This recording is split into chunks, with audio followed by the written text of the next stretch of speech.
Hello बच्चों, तुम लोग पढ़ा रहे थे क्लास 11 में केमिस्ट्री। और क्लास 11 केमिस्ट्री में हम स्टार्ट किए थे थर्मोडायनेमिक्स। तो हम पिछले वीडियो में बात किए थे स्टैंडर्ड इंथैल्पी ऑफ फॉर्मेशंस के बारे में। बाबू आज हम बात करेंगे हैस लॉ क्या है और उसका अप्लीकेशंस के बारे में, जो बहुत ही इम्पोर्टेंट टॉपिक है बेटा थर्मोडायनेमिक्स का। ठीक है, कोई दिक्कत? चलो देखो बाबू, हैस लॉ क्या होता है बेटा, बहुत इंपॉर्टेंट टॉपिक है बाबू। हैस लॉ, हैस लॉ और बताएंगे बेटा and its application, and it's applications. ठीक है बाबू, हैस लॉ क्या होता है और उसके एप्लीकेशंस के बारे में क्या करेंगे, हम बात करेंगे। ठीक है, कोई दिक्कत? बहुत इंपॉर्टेंट टॉपिक है बेटा थर्मोडायनेमिक्स का। और इसके बाद इसका न्यूमेरिकल बता देंगे। ठीक है, चलो बेटा सबसे पहले बात करते हैं कि हैस लॉ क्या कहा। हैस है ना बाबू, हैस लॉ क्या कहा पहले समझो। इसमें कहा बाबू रिएक्शन एक स्टेप में हो या मोर देन, मतलब इसने कहा बेटा reaction takes place one step और several step, the change of enthalpy remain constant. मतलब रिएक्शन सिंगल स्टेप में हो या मोर देन सिंगल स्टेप में हो, इंथैल्पी का चेंज हमेशा क्या होगा, कांस्टेंट होगा। से मान लो बाबू एग्जांपल लेते हैं कि मान लें हमको ए है और ए से बन गया सी। ये बाबू डायरेक्ट पाथ है कि ए से सी बन गया, इसको बोलते हैं डायरेक्ट पाथ। Direct path. और इसमें इंथैल्पी चेंज आया, उसको मान लिया डेल्टा एच मान लिया, ये डायरेक्ट पाथ है। ये भी तो हो सकता है कि पहले ए से बी गए और फिर बी से कहाँ जाएंगे, सी जाएंगे। इसमें जो इंथैल्पी चेंज आया इसको मान लिया डेल्टा एच मान ली, डेल्टा H1 मान लिए। और बी से सी में जो जाने में जो इंथैल्पी चेंज आया उसको मान लिया क्या, डेल्टा H2 मान लिया। तो बताया कि इंथैल्पी क्या है, इंथैल्पी जस्ट लाइक क्या है, हीट है कोई भी सिस्टम का, है ना। तो हैस लॉ कहा कि रिएक्शन एक स्टेप में हो या सेवरल स्टेप में हो, the change of enthalpy remains constant होगा। मीन बाबू जो डेल्टा एच में डेल्टा एच जो होगा वो सम होगा किसके बराबर, किसके बराबर, delta H1 plus delta H2 का सम के बराबर होगा। यही होता है हैस लॉ। रिएक्शन ए से गया सी, ये डायरेक्ट पाथ है, फिर उसी को हम ए से बी जा सकते हैं, फिर बी से हम सी जा सकते हैं। तो जो चेंज ऑफ इंथैल्पी होगा वो हमेशा कांस्टेंट होगा। इसको पहले लिख लो। चलो इसके एग्जांपल और देते हैं बाबू। चलो इसे मान लेते हैं बेटा कि सुनो ये कार्बन सॉलिड है, इसको ऑक्सीजन से रिएक्शन के लिए O2 से, तो ये मान लो बन गया कार्बन डाइऑक्साइड गैस। इसमें जो इंथैल्पी चेंज आया उसको मान लो डेल्टा H। ये आपका डायरेक्ट पाथ है, direct path, direct reaction, direct path होगा। ठीक बाबू। दूसरा ये भी तो हो सकता है कि कार्बन को हम क्या करते हैं, पहले हाफ O2 से रिएक्शन करवाओ तो क्या बना, कार्बन मोनोऑक्साइड गैस बना। इसमें जो इंथैल्पी चेंज आया है ना, उसको मान ली डेल्टा H मान लिया। फिर कार्बन मोनोऑक्साइड को बाबू क्या करो, हाफ मोल O2 से रिएक्शन करवाओ, क्या बन जाएगा, CO2 बन जाएगा। तो इसमें जो इंथैल्पी चेंज आया वो कितना आया, डेल्टा H2 आया। तो ये डेल्टा H1 है, तो डेल्टा H इक्वल टू बाबू कितना हो जाएगा, डेल्टा H1 प्लस क्या हो जाएगा, डेल्टा H2। यही होता है हैस लॉ कि रिएक्शन एक स्टेप में हो या मोर देन वन स्टेप में हो, the enthalpy change remain constant. कोई दिक्कत? इसको लिखो, आप इसका डिफाइन कर देते हैं, है ना। चलो बाबू, तो इसका डिफाइन लिखो, है ना, कि रिएक्शन टेक्स प्लेस, सिंपली लिखो ना, रिएक्शन takes place रिएक्शन क्या है बाबू, टेक्स प्लेस वन स्टेप और number of steps,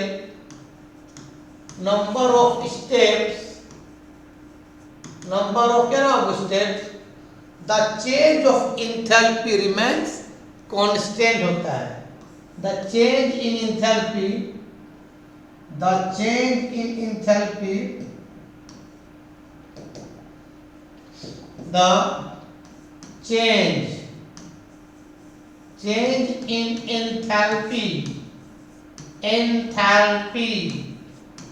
remain क्या बेटा, कांस्टेंट. ये होता है आपका हैश लॉ. लिख लो. अब हम बात करते हैं हैश लॉ का एप्लीकेशंस के बारे में, बहुत इंपॉर्टेंट है. तो हेडिंग बेटा applications of hash law.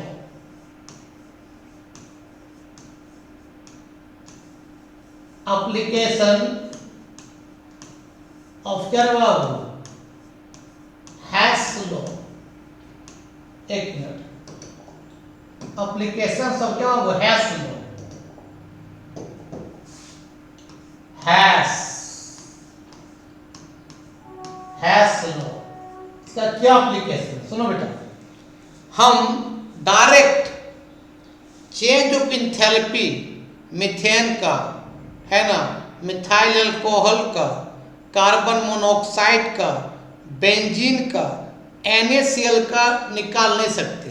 Direct जब मिथाइल अल्कोहल बने या बेंजीन बने या कार्बन मोनोऑक्साइड बने या NaCl बने, उसका इंथैल्पी ऑफ फॉर्मेशन डायरेक्ट नहीं निकाल सकते.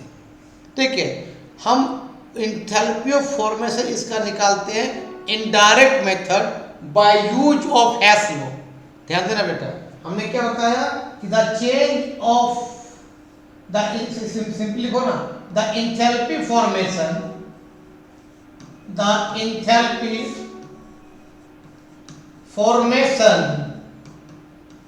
ऑफ कार्बन मोनोऑक्साइड है ना, benzene C6H6, methyl alcohol CH3OH है ना, आपका एंड कर दो ना, एंड CO बैठा. अच्छा भी लिख लो, मीथेन भी लिख लो है ना, comma methane CH4 and NaCl cannot be determined experimentally. I determined experimentally.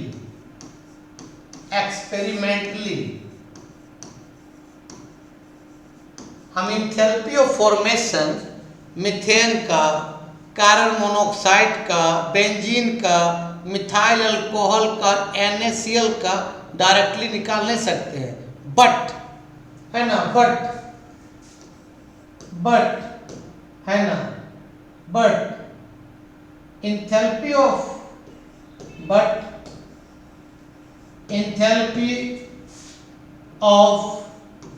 formation, this compound can be determined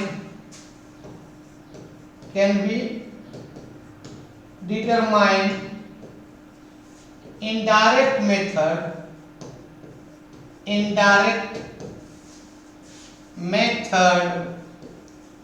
by use of hash law.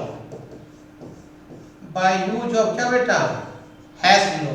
मतलब इंथैल्पी फॉर्मेशन, जब इंथैल्पी फॉर्मेशन मतलब क्या समझा, जब बेंजीन बने, जब कार्बन मोनोऑक्साइड बने, जब CH4 बने, जब NaCl बने, इसका इंथैल्पी फॉर्मेशन डायरेक्ट नहीं निकाल सकते हैं, पर इनडायरेक्ट निकाल सकते हैं by use of hash law. Hash law की मदद से इस सब का इंथैल्पी फॉर्मेशन हम इनडायरेक्ट निकाल सकते हैं, डायरेक्ट तो निकाल नहीं सकते हैं पर इनडायरेक्ट निकाल सकते हैं। अब कैसे निकालते हैं अब बताते हैं, इसको लिखो ना।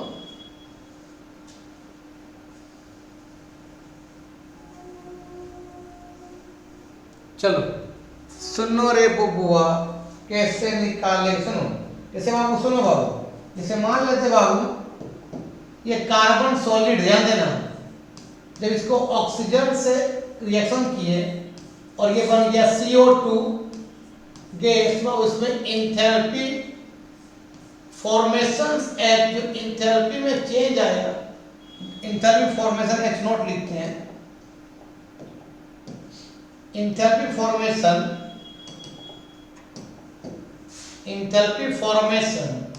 H0 मतलब स्टैंडर्ड के फॉर्म में बोल सकते हो, स्टैंडर्ड इंथैल्पी फॉर्मेशन, नॉट का मतलब स्टैंडर्ड। कितना होता है चेंज बाबू, ये होता है -393.5 किलो जूल पर मोल। मीन्स कार्बन को जब ऑक्सीजन से बर्न करते हैं और CO2 गैस बनता है तो इतना क्या करता है, एनर्जी क्या करता है, लॉस करता है। फिर बाबू ये आपका डायरेक्ट पाथ हुआ, ये डायरेक्ट पाथ हुआ, ये डायरेक्ट पाथ, जैसे मान लो इंथैल्पी चेंज को मान लिया बाबू डेल्टा H मान लिया, डेल्टा H होगा। फिर ये भी तो हो सकता है कि इनडायरेक्ट में कार्बन सॉलिड को क्या किए, हाफ O2 से रिएक्शन किए तो बना क्या, कार्बन मोनोऑक्साइड गैस बना। फिर बाबू कार्बन मोनोऑक्साइड को हम हाफ O2 से रिएक्शन किए है ना, तो ये बन गया कार्बन मोनोऑक्साइड। बाबू CO को जब हाफ O2 रिएक्शन करते हैं और CO2 बनता है बाबू, इसमें इंथैल्पी चेंज आता है, वो मान लो डेल्टा H2 आता है बाबू -283.0 किलो जूल क्या बाबू पर मोल। लेकिन जब कार्बन सॉलिड को हाफ O2 से रिएक्शन करते हैं और कार्बन मोनोऑक्साइड बनता है बेटा, तो इसमें कितना इंथैल्पी फॉर्मेशन में चेंज आएगा, डेल्टा H2 हमको डायरेक्ट नहीं मालूम है, तो इनडायरेक्ट हैश की वजह से निकाल सकते हैं। कैसे बताइए, हैश को क्या कहा कि डेल्टा H इक्वल टू क्या होता है, डेल्टा H1 प्लस क्या बाबू डेल्टा H2। डेल्टा H कितना चेंज हुआ इंथैल्पी में, इतना चेंज हुआ, उसी बोलते हैं इंथैल्पी फॉर्मेशन बोलते हैं। स्टैंडर्ड क्यों बोलते हैं कि 25 डिग्री सेल्सियस में मॉलिक्यूल जो अपना अपना स्टेट में होता है उसको बोलते हैं स्टैंडर्ड इंथैल्पी फॉर्मेशन, वहां पर नोट लगा देते हैं। इतना एनर्जी लॉस किया, बता कितना क्या बताओ, -393.5 हमको निकालना, डेल्टा H1 निकालना है, फिर प्लस डेल्टा H2 कितना दे बताओ, -283.0 किलो जूल पर मोल।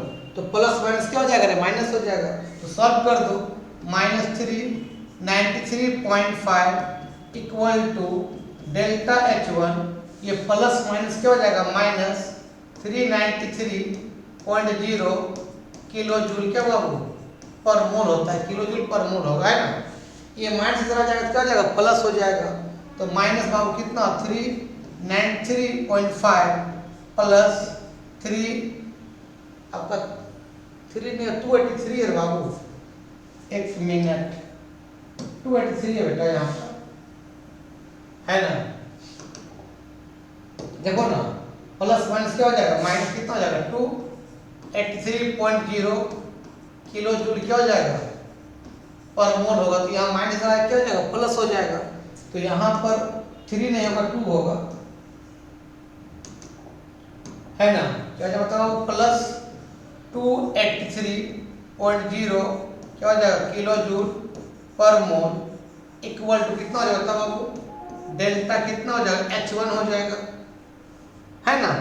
ये माइनस किधर ले आएंगे तो क्या होगा, प्लस हो गया, तो ये माइनस और प्लस घट जाएगा, लेकिन माइनस बड़ा है तो माइनस कितना घटाने पर कितना आएगा 110.5 आएगा किलो जूल क्या, किलो जूल पर मोल इक्वल टू कितना डेल्टा H1। दैट मीन्स जब कार्बन सॉलिड से ऑक्सीजन से कंबाइन किया हाफ मोल ऑक्सीजन से और CO बना तो इसमें इंथैल्पी चेंज कितना आएगा, -110.5 किलो जूल, मतलब 110.5 किलो जूल पर मोल आएगा। है ना बेटा।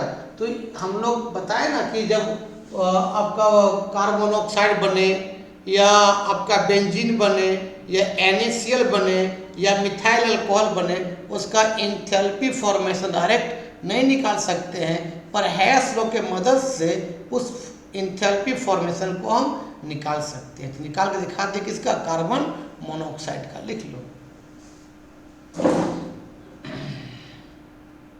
चलो बाबू नेक्स्ट बात करते हैं बाबू दूसरा एप्लीकेशन इसका हैश लॉ का, बॉन हाइबर साइकिल के बारे में। बहुत इंपॉर्टेंट बाबू, बॉन हाइबर साइकिल, बॉन हाइबर क्या बाबू साइकिल, ये हैश लॉ का एप्लीकेशन में आता है। ठीक है, सुनो बाबू, इसे मान लो बाबू NaCl बनाना है, तो अभी सोडियम किस फॉर्म में होगा, सॉलिड के फॉर्म में होगा, चार्ज कितना होगा, 0। जब क्लोरीन किस फॉर्म में, Cl2 के फॉर्म में होता है, Cl2 किस गैस के फॉर्म में, यहाँ पे चार्ज कितना होगा, 0। जब दोनों कंबाइन करता है बाबू क्या बनता है, NaCl, किस फॉर्म में, सॉलिड के फॉर्म में। जब सोडियम क्लोरीन कंबाइन किया और NaCl बना, तो बाबू बताए इसमें इंथैल्पी फॉर्मेशन इसमें कितना होगा, डेल्टा FH0 कितना इंथैल्पी में चेंज होगा, है ना। डायरेक्ट निकाल नहीं सकते, पर हैश लॉ की वजह से हम निकाल सकते हैं। अब बताओ बैलेंस कर दो, क्लोरीन यहाँ 1 हो या क्लोरीन कितना है, 2 हो, क्या कर दो उसको 1/2 Cl2 कर दो। अब सुनो बाबू, ये डायरेक्ट पाथ होगा, लेकिन इसके अंदर भी कुछ कुछ होता है। कैसे होता है, इनडायरेक्ट। सुनो, सबसे पहले सोडियम किस फॉर्म में है, सॉलिड के फॉर्म में है, तो सबसे पहले क्या करना होगा, सोडियम को सॉलिड से गैस में लाना पड़ेगा, और सोडियम को भी चीज सॉलिड से गैस में लाने में जो एनर्जी लगता है बाबू, उसको बोलते हैं एंथैल्पी ऑफ एटमाइजेशन या एंथैल्पी ऑफ सब्लिमेशन कहते हैं। कोई भी कम सॉलिड चीज को गैस में लाने में जो एनर्जी लगता है, उस एनर्जी को हम बोलते हैं वो एंथैल्पी ऑफ एटमाइजेशन या तो एंथैल्पी ऑफ सब्लिमेशन। और ये प्लस में होगा, क्यों, क्योंकि हम एनर्जी देंगे तब वो सॉलिड से गैस बनेगा। तो बाबू अब सोडियम क्या होता है, गैस के फॉर्म में आ गया, अभी चार्ज 0 है, तो क्या बोलते हैं एंथैल्पी ऑफ एटमाइजेशन कितना होगा, तो प्लस। प्लस क्यों हुआ, क्योंकि एनर्जी देंगे तब सॉलिड से गैस में आएगा। डेल्टा H का मतलब एंथैल्पी ऑफ एटमाइजेशन। अब बाबू सोडियम गैस बन गया, अब सोडियम गैस से हम एक इलेक्ट्रॉन बाहर निकालेंगे। तो कोई भी गैसियस मॉलिक्यूल से एक इलेक्ट्रॉन या 2 इलेक्ट्रॉन, मतलब कोई भी गैसियस एटम से वायलेंस इलेक्ट्रॉन को लॉस करने में जो एनर्जी लगता है उसको बोलते हैं आयोनाइजेशन पोटेंशियल। तुमको मालूम है सोडियम का कितना होता है, कभी ना बताओ बाबू, आपका 11 होता है, तुम क्या लिखते हो 281, 1 वायलेंस इलेक्ट्रॉन है। तो एक वायलेंस इलेक्ट्रॉन को सोडियम गैसियस मॉलिक्यूल से लॉस करने में जो एनर्जी लगता है बेटा, उसको बोलते हैं आयोनाइजेशन पोटेंशियल बोलते हैं। तो यहाँ पर बाबू आयोनाइजेशन पोटेंशियल में क्या होगा, प्लस में। क्यों प्लस में होगा, गैस मॉलिक्यूल्स को हम हीट दिए तब वो अपना वायलेंस इलेक्ट्रॉन जो एक है वो बाहर निकाला, तो इसको बोलते हैं आयोनाइजेशन पोटेंशियल। ऐसी बोलते हैं आयोनाइजेशन पोटेंशियल बोलते हैं, या तो आयोनाइजेशन एंथैल्पी बोलते हैं। अब सुनो बाबू, ये Na क्या हो गया, अब क्या हो गया, ये इलेक्ट्रॉन लूज कर दिया, तो Na क्या हो गया प्लस। अब बाबू क्या हो गया, गैस मॉलिक्यूल्स में बाबू क्या हो गया, कन्वर्ट हो गया। कोई दिक्कत, कोई दिक्कत नहीं, ठीक है। अब सुनो बेटा, एक इलेक्ट्रॉन ने क्या कर दिया, लॉस कर दिया। चलो अब बाबू यहाँ Cl2 मॉलिक्यूल्स के फॉर्म में इस तरह से Cl मॉलिक्यूल्स से सबसे पहले मॉलिक्यूल्स का जो बॉन्ड को तोड़ो, तो कोई भी मॉलिक्यूल्स का बॉन्ड को तोड़ के उसको एटम में लाने में जो एनर्जी लगता है बाबू, उसको बोलते हैं बॉन्ड डिसोसिएशन एनर्जी। मैंने बॉन्ड को तोड़े तब वो मॉलिक्यूल से एटम बने, उसको वो क्या बोलते हैं, बॉन्ड डिसोसिएशन एनर्जी। बाबू यहाँ पर क्या होगा, यहाँ पर क्या गया, एटम में तोड़ दिए, मॉलिक्यूल तो एटम में तोड़ दिए, तो क्या लगा उसमें, बॉन्ड डिसोसिएशन एनर्जी बोलते हैं। तो यार इसमें भी डी क्या होगा, प्लस में। प्लस में क्यों हुआ, क्योंकि हम लोग एनर्जी दिए तब बॉन्ड टूटा। इसी बॉन्ड को तोड़ने में जो एनर्जी लगता है बाबू, उसको बोलते हैं बॉन्ड डिसोसिएशन एनर्जी बोलते हैं बाबू, डिसोसिएशन एनर्जी बोलते हैं बेटा। और मॉलिक्यूल्स क्या बन जाएगा, एटम बन जाएगा। तो इसे बोलते हैं प्लस डी बोलते हैं। और ये 1/2 यहाँ पर है, यहाँ भी कर दो क्या 2 कर दो। अब मोलिक्यूल्स क्या बन जाएगा, मान लो 2 Cl बन गया, किस फॉर्म बन गया, गैस के फॉर्म में, मतलब मोलिक्यूल से एटम में आ गया। कोई दिक्कत, तो यहाँ 2 मत लिखो, एक ही एटम लिखो, कोई दिक्कत नहीं। चलो अब मोलिक्यूल से वो क्या बन गया बताइए, गैस का एटम में कन्वर्ट हो गया, मतलब 2 Cl था, एक Cl गैस बन गया एटम, और ये भी Cl गैस एटम में कन्वर्ट हो गया। ठीक है, कब, जब उसको क्या कर दिया हम लोग, बॉन्ड को तोड़ दिए, तो उस एनर्जी क्या बोलते हैं ना, बॉन्ड डिसोसिएशन एनर्जी। ठीक है, अब सुनो बेटा, अब क्लोरीन गैस क्या करेगा, जो सोडियम एक इलेक्ट्रॉन लॉस किया है वो इलेक्ट्रॉन को रिसीव करेगा।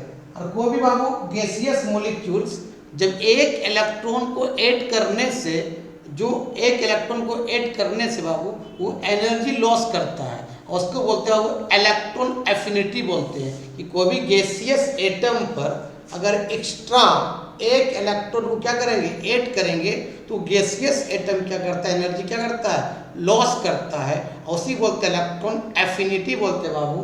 तो एक इलेक्ट्रॉन ये ना गेन कर लिया, Cl क्या बन गया, Cl माइनस बना, तो एनर्जी लॉस करेगा, तो इसको बोलते हैं इलेक्ट्रॉन एफिनिटी बोलते हैं। इलेक्ट्रॉन क्या बोलते हैं बाबू, इलेक्ट्रॉन क्या बोलते हैं, एफिनिटी बोलते हैं, एफिनिटी। बाबू इलेक्ट्रॉन एफिनिटी भी क्या होगा, माइनस में। क्यों माइनस में होगा, कि कोई गैस का एटम में उसमें एक्स्ट्रा एक इलेक्ट्रॉन डाले तो एनर्जी क्या किया, लॉस किया, तो लॉस किया मतलब क्या, एनर्जी क्या होगा, माइनस में होगा।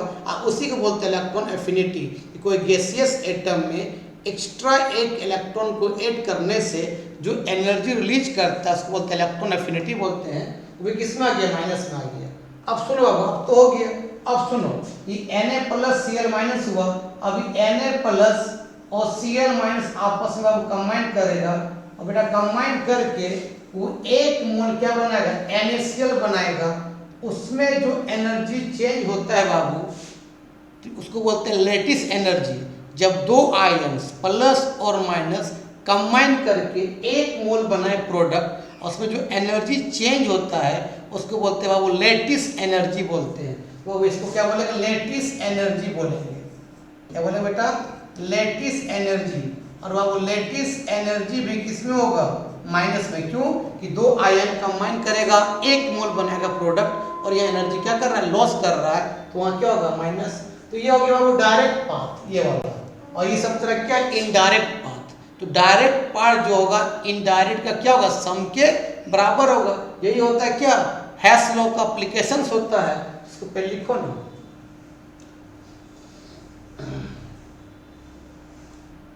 लिख लिया। चलो अब यहाँ पर तुम क्या लिखोगे बेटा, ऊपर में जाते थोड़ा सा। चलो अब लिख लो क्या क्या होगा इसमें। तो तुम लिख सकते हो बाबू, delta formation H equal to delta formation H naught. Naught का मतलब स्टैंडर्ड के फॉर्म में रहेगा, नोट लगा दिया मतलब स्टैंडर्ड के फॉर्म। सब सम के बराबर हो गया। सम में कौन बताओ क्या आ गया, डेल्टा AH आ गया, ठीक है, प्लस में है। फिर प्लस क्या आ गया, आयन पोटेंशियल दोनों प्लस में है। फिर इसमें क्या गया था बाबू, D/2 आ गया, है ना।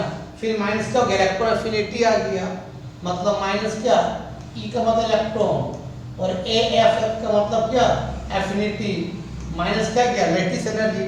सबके lattice energy, lattice double T है, लैटिस एनर्जी। ये सब हुआ डायरेक्ट पाथ, ये सब क्या हुआ, इनडायरेक्ट पाथ। और डायरेक्ट जो होगा इनडायरेक्ट के क्या, सम के बराबर होता है। लिख लो।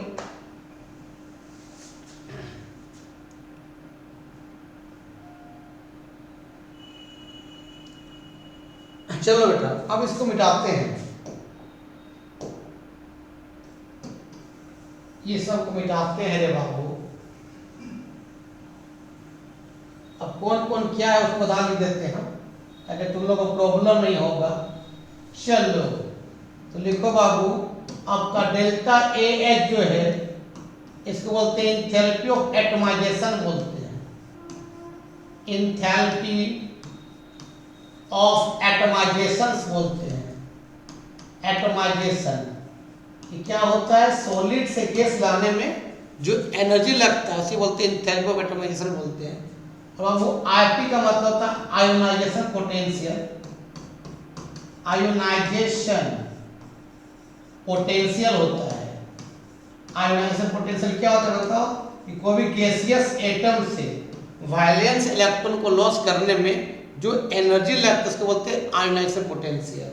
बाबू डी क्या है? तो डी है bond dissociation energy. Bond dissociation energy मतलब बॉन्ड को तोड़ने में जो एनर्जी लगेगा उसको बोलते हैं बॉन्ड डिसोसिएशन एनर्जी। इसको डी से रिप्रेजेंट करते हैं बाबू। अच्छा ई एफ इसका मतलब क्या? इलेक्ट्रॉन एफिनिटी है। इलेक्ट्रॉन क्या बाबू? एफिनिटी है ना। इसका मतलब क्या है? लेटेस्ट एनर्जी तो मालूम है कि जब दो आयंस आपस में कंबाइन करें और एक मोल बनाता है प्रोडक्ट, उसको बोलते हैं लेटिस एनर्जी। और लेटिस एनर्जी हमेशा किस में होगा? माइनस होगा। क्यों? कि दो आयन जब कंबाइन करके एक मोल बनाता है प्रोडक्ट, वो एनर्जी क्या करता है? लॉस करता है। इसको लिखो। तो आज के वीडियो में यही समाप्त करते हैं। नेक्स्ट वीडियो में हैश लॉ और बता देंगे न्यूमेरिकल। उसके बाद बात करेंगे कॉन्सेप्ट ऑफ एंट्रोपी के बारे में। उसके बाद गिब्स फ्लेयर एनर्जी, उसी में बात कर देंगे स्पॉन्टेनियस और नॉन स्पॉन्टेनियस के बारे में। और थर्मोडायनेमिक्स कंप्लीट हो जाएगा। उसके बाद बात करेंगे तुम लोग को केमिकल इक्विलिब्रियम के बारे में। वीडियो अच्छा लगता है देखो और दोस्तों क्या फॉरवर्ड करो। तब तक के लिए बाय बाय।